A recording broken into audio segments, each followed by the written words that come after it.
আসসালামু আলাইকুম। ইতালি থেকে ১৬টি ইউরোফাইটার টাইফুন নামক যুদ্ধ বিমান কেনার জন্য চুক্তি করেছে বাংলাদেশ। কিউবাগামী ভেনেজুয়েলার বিশাল অয়েল ট্যাঙ্কার দখল যুক্তরাষ্ট্রের। ইসরায়েল আর্মি থেকে পদত্যাগ ৬০০ সেনা কর্মকর্তার। গাজা ইসরায়েল সমস্যার একমাত্র সমাধান হল ফিলিস্তিনিদের ধ্বংস করা, দাবি যুক্তরাষ্ট্রের এক কংগ্রেসম্যানের। এখন থেকে যুক্তরাষ্ট্রে যেতে চাইলে চেক করা হবে ৫ বছরের ফেসবুক পোস্ট, ইমেইল এবং টেলিফোন কল রেকর্ড। বিডিভিউস ইনফোটেনমেন্টে স্বাগত জানাচ্ছি আমি ফাহাদিয়া মিতো। আজ জানাবো প্রতিরক্ষা সংক্রান্ত গুরুত্বপূর্ণ কিছু খবর। ইতালি থেকে ইউরোফাইটার টাইফুন নামক যুদ্ধ বিমান কেনার জন্য লেটার অফ ইন্টেনশন বা আগ্রহপত্রে স্বাক্ষর করেছে বাংলাদেশ।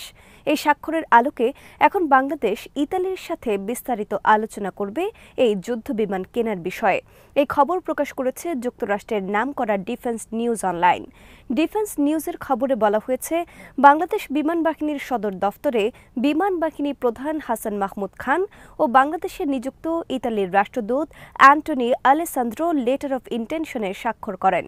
ডিফেন্স নিউজ লিখেছে, বাংলাদেশ যদি ইতালি থেকে এই যুদ্ধ বিমান কেনে তাহলে সেটা হবে ইউরোপ ও মধ্যপ্রাচ্যের বাইরে এশিয়ার কোনো দেশের কাছে প্রথম এই বিমান বিক্রির ঘটনা।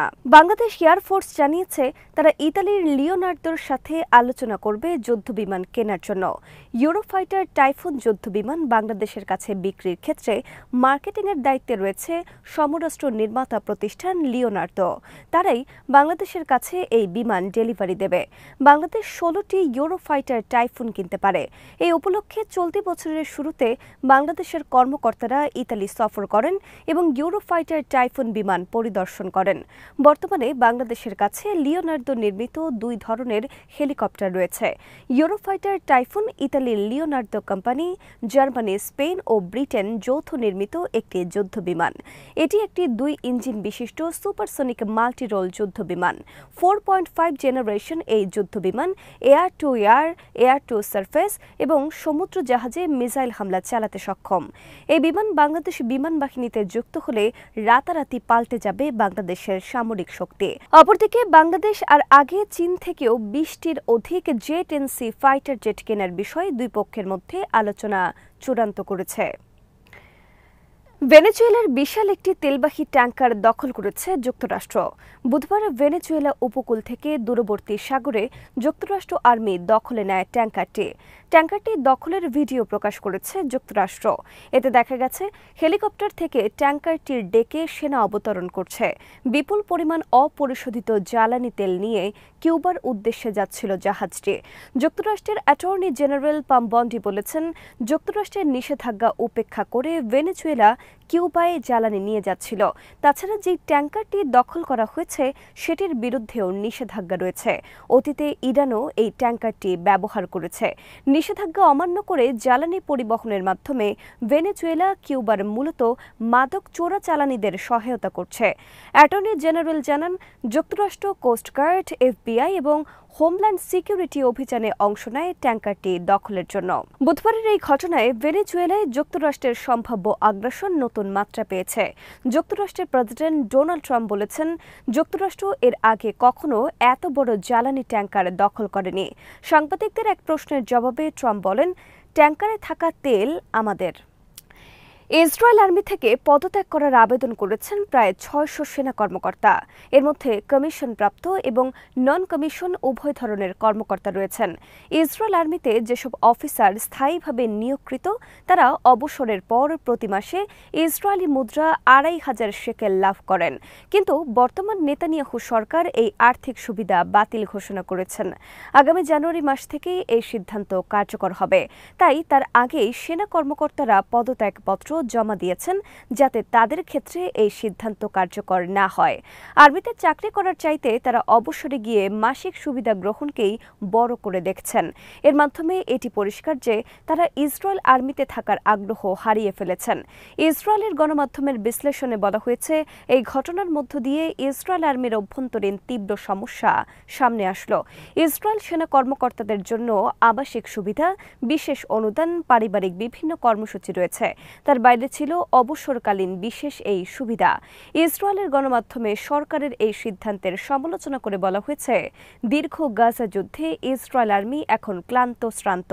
যেখানে তাদের আকৃষ্ট করতে প্রয়োজন ছিল সুযোগ সুবিধা বৃদ্ধি করা, সেখানে তাদের সুবিধা কর্তন কোনো অবস্থাতেই মেনে নেবার মতো নয়। গাজা যুদ্ধে বর্তমানে কয়েক হাজার সেনা আহত, অনেকে মানসিক ভারসাম্যহীন, অনেকে আর গাজা যুদ্ধে যেতে রাজি নন, অনেকে যুদ্ধে যাবার পরিবর্তে পদত্যাগের সিদ্ধান্ত নিয়েছেন। এ অবস্থায় সেনা কর্মকর্তাদের সুবিধা কর্তনের সিদ্ধান্ত আর্মির বিদ্যমান সংকট আরও তীব্র করবে। এখন থেকে যারা যুক্তরাষ্ট্রে যেতে চাইবেন তাদের 5 বছরের ফেসবুক পোস্ট পর্যালোচনা করে দেখবে যুক্তরাষ্ট্র। এছাড়া 5 বছরের ইমেইল আদান প্রদান, এমনকি 5 বছরের ফোন কল রেকর্ডও যাচাই করবে যুক্তরাষ্ট্র কর্তৃপক্ষ। এখানেই শেষ নয়, তথ্য নেওয়া হবে পরিবারের পুরো ইতিহাস বিষয়ে। তবে এই নিয়ম কার্যকর হবে যারা ভিসা ছাড়া যুক্তরাষ্ট্রে প্রবেশ করতে চাইবে তাদের জন্য। বর্তমানে ব্রিটেন, জার্মানি, ইসরায়েল, কাতার, অস্ট্রেলিয়া, নিউজিল্যান্ড, গ্রিস সহ 42টি দেশের মানুষ ভিসা ছাড়াই যুক্তরাষ্ট্রে প্রবেশ করতে পারে ট্যুরিস্ট ভিসা এবং ব্যবসার উদ্দেশ্যে। বুধবার যুক্তরাষ্ট্র বর্ডার প্রোটেকশন বিভাগ এই বিষয়ে নোটিশ জারি করেছে। যুক্তরাষ্ট্রের রিপাবলিকান কংগ্রেসম্যান র্যান্ডি ফাইন বলেছেন, গাজা ইসরায়েল সমস্যার সমাধান করতে হলে সবার আগে সব ফিলিস্তিনি ধ্বংস করা উচিত। এছাড়া এই সমস্যার আর কোনো সমাধান নেই।